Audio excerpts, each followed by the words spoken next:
Magandang araw! Sama-sama tayong matuto sa Teacher Sal Learning Resource Channel. GMRC 5, Quarter 4, Week 8. Pagkilala sa mga taong nag-ambag ng mga likhang sining. Anong isang bagay na ikaw ay magaling at kayang-kaya mong magawa na kinagigiliwan ng mga nakakaranas nito? Isulat ito sa chart at sabihin din kung sino o sino-sinong kilalang tao sa iyong rehiyon ang kayang gawin din ito. Ang aking talento.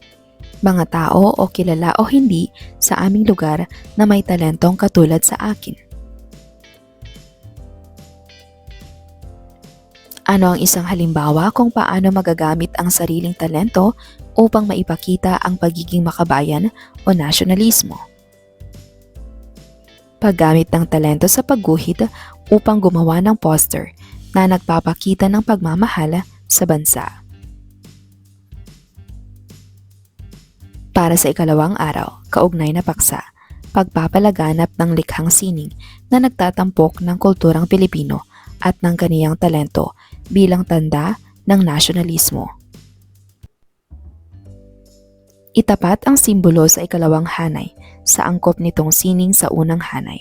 Isulat ang titik ng tamang sagot, sapat lang. Para sa unang hanay, art exhibit, concert, choir, dance, comics, musical play, plano ng bahay, poster, slogan, voice coach. Narito ang mga tamang kasagutan.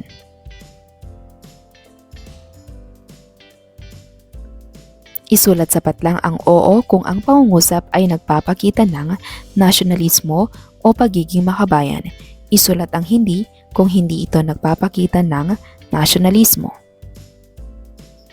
Pag-awit ng may kamalayan ng mga natatanging katangian ng isang bansa. Pagguhit at paglalarawan ng mga pang-araw-araw na sandali o pangyayari sa buhay ng mga Pilipino. Pagkanta sa videoke upang maaliw ang mga kaibigan. Pag-landscaping o pag-aayos ng mas kaakit-akit sa pamamagitan ng pagdaragdag ng mga halaman na ornamental at pagtatanim ng mga puno na likas yaman ng komunidad. Pagluto at pagbaon ng ulam para makatipid sa gastusin. Pagpalaganap ng libro ng mga bayani. Pagpinta ng nagtatampok sa buhay ng mga tao upang bumuo ng isang pamayanan. Pagsulat ng mga sanaysay tungkol sa pagtulong sa mga kapwa. Pagtrabaho ng maayos upang sumahod ng tama at husto. Pag-ukit ng imahe ng kaibigan bilang regalo sa kanyang kaarawan. Narito ang mga tamang sagot.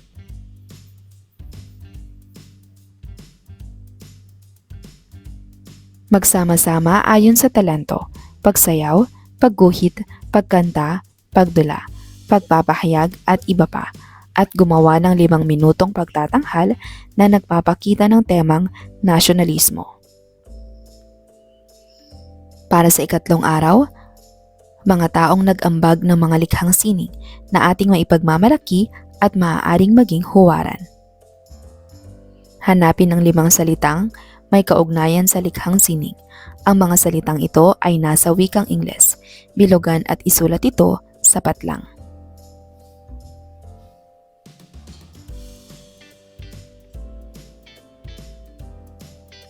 Narito ang mga tamang kasagutan.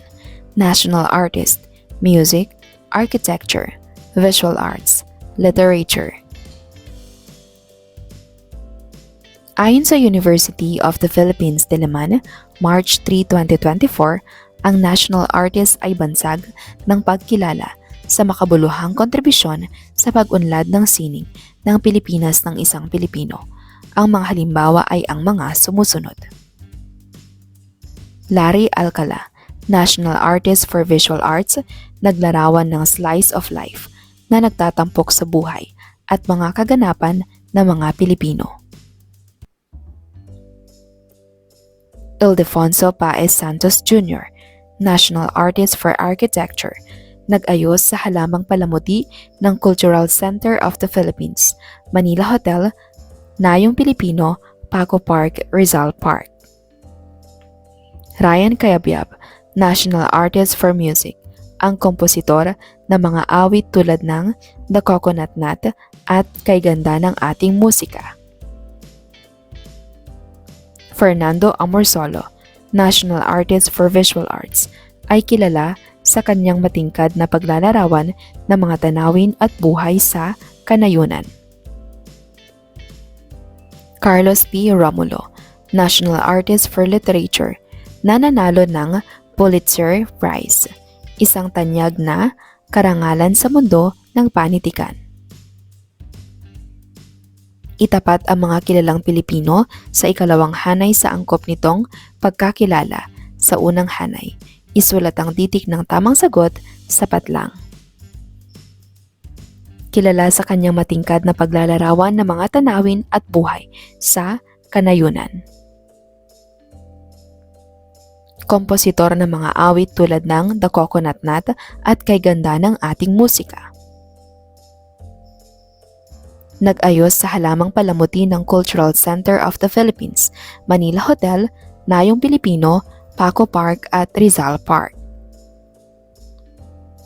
Naglarawan ng slice of life na nagtatampok sa buhay at mga kaganapan ng mga Pilipino.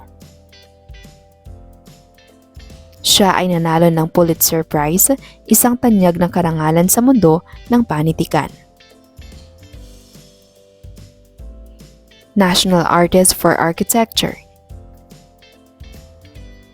National Artist for Literature, National Artist for Music, National Artist for Visual Arts. Isa pang National Artist for Visual Arts. Narito ang mga tamang kasagutan.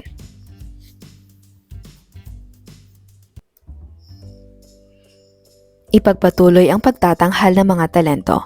Ang ikalawang grupo o kalahati ng klase ang magtatanghal at mamarkahan gamit ang parehong rubrics na ginamit sa nakaraang gawain. Sabihin ng tama kung ikaw ay sumasang-ayon o mali kung hindi sumasang-ayon kung ang sumusunod ay pagkilala sa mga talento at sa mga taong nag-ambag ng likhang sining na nagpapakita ng nasyonalismo o pagkamakabayan. Isulat ang dahilan kung bakit ito ang iyong sagot.